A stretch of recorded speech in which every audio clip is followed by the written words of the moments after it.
नमस्कार विद्यार्थी मित्रों, मैं सुहेल सर फिर एक बार मेरे चैनल में आपका स्वागत करता हूँ।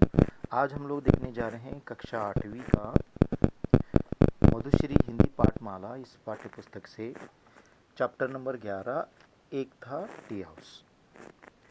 आइए इस पाठ को समझते हैं। प्रत्येक व्यक्ति के जीवन में एक पड़ाव ऐसा अवश्य आता है जिससे उसके कुछ मधुर अनुभव और यादें जुड़ जाती हैं। उस दौरान मिले लोग और उनकी छोटी बड़ी बातें जीवन भर याद रहती हैं। बहुत समय बीत जाने पर भी उन्हें याद करके लगता है कि कल की ही तो बात थी। आप अपने इस संस्मरण में लेखक छोटी बड़ी घटनाओं को बताते हुए आनंदित हो रहे हैं। पाठक भी इसे पढ़ते हुए उतना ही आनंद अनुभव करता है मानो वह उसी टी हाउस का एक हिस्सा हो। लेखक कहते हैं कि हर व्यक्ति की ज़िंदगी में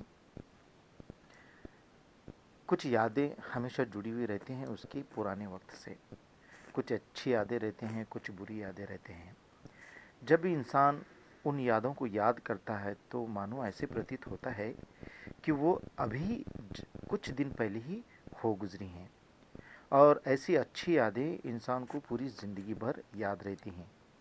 उसी प्रकार की एक याद लेखक ने यहाँ पे लिखी हुई है टी हाउस के बारे में। आइए जानते हैं वो क्या है। नई दिल्ली के कैनॉट प्लेस में रीगल सिनेमा और गेलार्ड खादी ग्रामोद्योग के ठीक दाहिने कोने पर, संसद मार्ग के बाएं कोने पर और जीवन भारती भवन के सामने बाईं दिशा में कभी, यानी आज से लगभग 6 दशक पहले, साहित्यकारों, कलाकारों, बुद्धिजीवियों, राजनेताओं का एक अड्डा टी हाउस के नाम से हुआ करता था। जैसे बच्चों मैंने अभी आपको बताया था कि इंसान की पुराने दौर में, यानी उसके पिछले वक्त में, उसके पिछले समय में जो अच्छी यादें हो गुजरी हैं उसके बारे में बताते हुए लेखक अभी नई दिल्ली के कैनॉट प्लेस में एक स्थान था जहाँ का उन्होंने विश्लेषण ऐसे दिया हुआ है कि उसके आजू बाजू में क्या क्या था।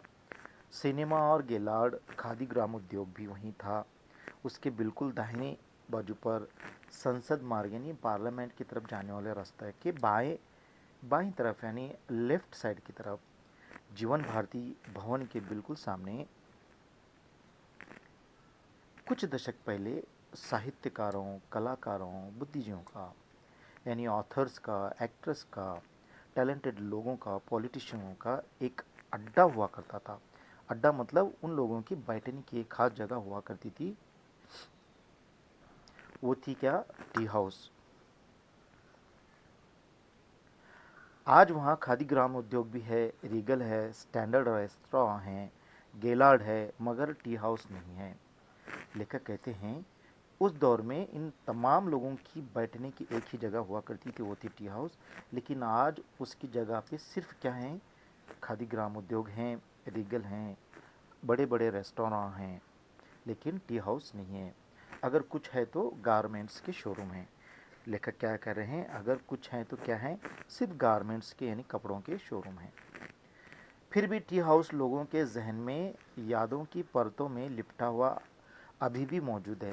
लेकिन क्या कहते हैं लेखक? इतना सब कुछ होने के बावजूद भी लोगों की याद में आज भी वो टी हाउस मौजूद है। उसी तरह चहकता हुआ, उसी तरह ठहाके लगाता हुआ, उसी तरह बहसता हुआ यह टी हाउस एक ज़माने में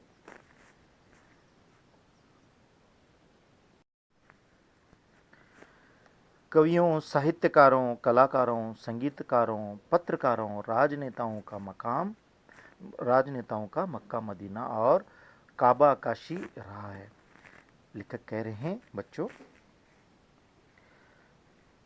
आज भी वो जो टी हाउस है हर एक के मन में अच्छी यादों की तरह ऐसे बसा हुआ है जिसको वो कभी भूलना नहीं चाहते।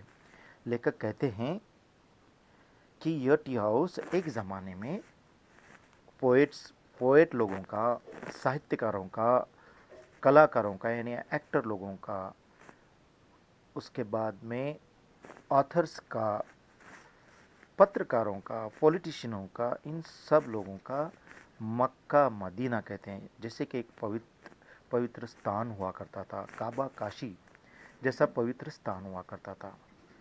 लेखक ऐसे क्यों कह रहे हैं बच्चों? कोई भी याद इंसान के दिमाग में एक मर्तबा बैठ जाती है। कौन सी यादें बैठ जाती हैं? कि वो अच्छे पल जो हमने अपने अच्छे लोगों के साथ बिताया हुआ वक्त, वो कभी जहन से नहीं जाता, क्योंकि उस जगह पे हमने अपने अच्छे भी पल बिताए हुए रहते हैं, बुरे भी पल को आगे लेकर जाने की, यानी बुरे वक्त को टालने में या बुरे वक्त को वो फेस करने की जो ताकत होती है, सभी मित्रों के बीच में बैठकर जब किसी प्रॉब्लम पर बैठ के बात करते हैं तो सॉल्यूशन मिलता है। अगर कोई अच्छी बात हुई है तो उसको भी शेयर करते हुए जब एक जगह पे बैठ के हम लोग शेयर करते हैं तो उस खुशी में चार चांद लग जाते हैं। उसी प्रकार लेखक कहते हैं कि ये मक्का और मदीना और काबा और काशी हैं, क्योंकि जब लोग यहाँ पे इन पवित्र स्थानों पे पहुँचते हैं तो अपने सब दुख दर्द भूल जाते हैं। यह अपनी बैठकबाजियों, साहित्य चर्चाओं और मेल मुलाकातों के साथ हंसी ठहाकों की एक जीवंत महफिल बना रहा करता था। लेखक कह रहे हैं यहाँ पे बैठने के बाद लोग जो है, ऑथर जो है, जो राइटर्स थे, जो पोएट थे, वो एक दूसरे के साथ अपने ख्यालों के आदान प्रदान करते थे। और उनके रोज़ एक मिलने की जगह थी जहाँ पे वो बैठकर अपने दुख दर्द बांटा करते थे, अपने कामों को शेयर किया करते थे, अपने आइडियाओं को शेयर कहा करते थे। तो उसी प्रकार कभी गप्पे लड़ाओ, यानी खुशी से ठहाके लगाओ, ऐसे करके इस जगह पे, कहाँ पे, टी हाउस में इनका वक्त बीतता था। ज़रूरी नहीं था कि वहाँ कोई जाए और चाय कॉफ़ी ज़रूर पिए या कुछ खाए। यहाँ ऐसी किसी किस्म की पाबंदी नहीं थी। ये जगह ऐसी थी मित्रों जहाँ पे जाने के बाद चाय पीना ये कंपलसरी नहीं था। ठीक है, ऐसी कोई पाबंदी नहीं थी। हाँ, इतना ज़रूर था कि जब मोहन, राकेश, राम किशोर द्विवेदी, रविंद्र कालिया, श्याम मोहन श्रीवास्तव के छत फाड़ ढाके समूचे टी हाउस को गुंजायमान कर दिया करते थे। यानी जितने भी नाम अभी लेखक ने लिखे हैं, हो सकता है ये इनके मित्र हों। वो कहता है भले आप इस यहाँ पे चाय या कॉफ़ी कुछ पिए या न पिए, लेकिन ये जितने मित्रों के उन्होंने नाम बताए, इनके जो ठहाके थे, यानी जो इनके हंसी मजाक की वजह से जो ज़ोर ज़ोर से हंसते थे, उससे वो जो महफिल थी उन लोगों की, यानी जो टी हाउस का जो एरिया था, वो गूंज उठता था। आसपास की मेज़ों पर बैठे हुए लोग चौंक जाया करते थे। तब मैनेजर किसी बैरी के हाथों चिट भिजवाकर थोड़ा शांत रहने का निवेदन अवश्य कर दिया करता था। तो जब ये इनकी महफिल बहुत ज़ोर से चलने लगती तो हंसी ठहाके फूटने लगते, तो आजू बाजू जितने भी टेबल पर बैठे हुए कस्टमर्स हैं वो देखकर परेशान होते।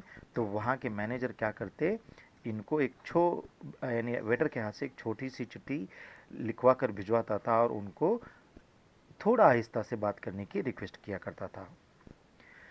टी हाउस को याद करना दिल्ली में अपने शुरुआती जीवन के गाते गुनगुनाते, हंसते मचलते, उदास और खुशी दिनों को याद करना है।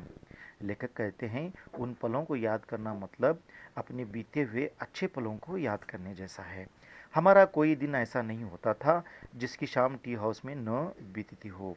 चाहे 10 मिनट को ही जाएं, टी हाउस जाते ज़रूर थे। लेखक कहते हैं कि उनके उन दिनों का, यानी बीते हुए दिनों में एक दिन ऐसा नहीं जाया करता था जबकि वो टी हाउस पे न जाएं। कम से कम 10 मिनट तो क्यों ना हो, वो ज़रूर जाया करते थे। आइए अगले पैसेज की ओर बढ़ते हैं। टी हाउस की यादों का यह सिलसिला सन 60 की गर्मियों से शुरू होता है।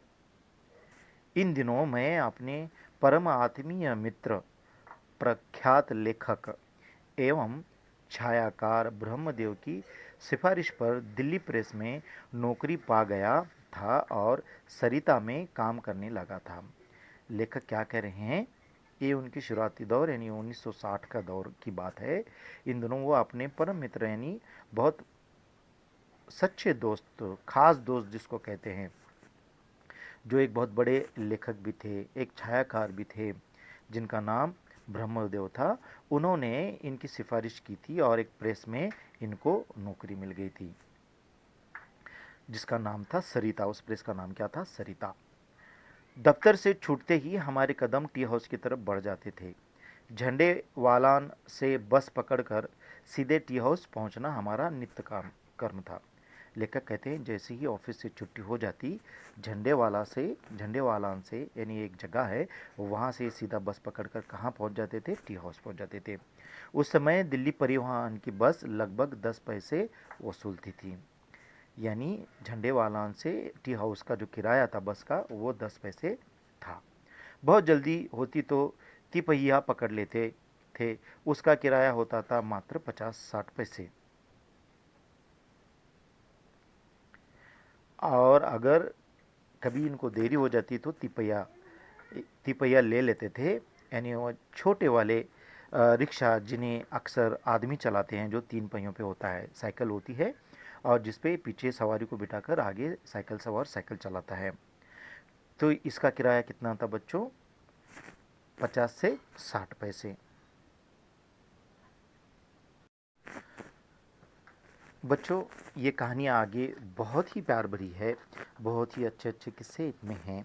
अब हम लोग इस पार्ट में यहीं पे रुक जाते हैं और जल्द ही अगले पार्ट में हम लोग मिलेंगे। तब तक के लिए धन्यवाद।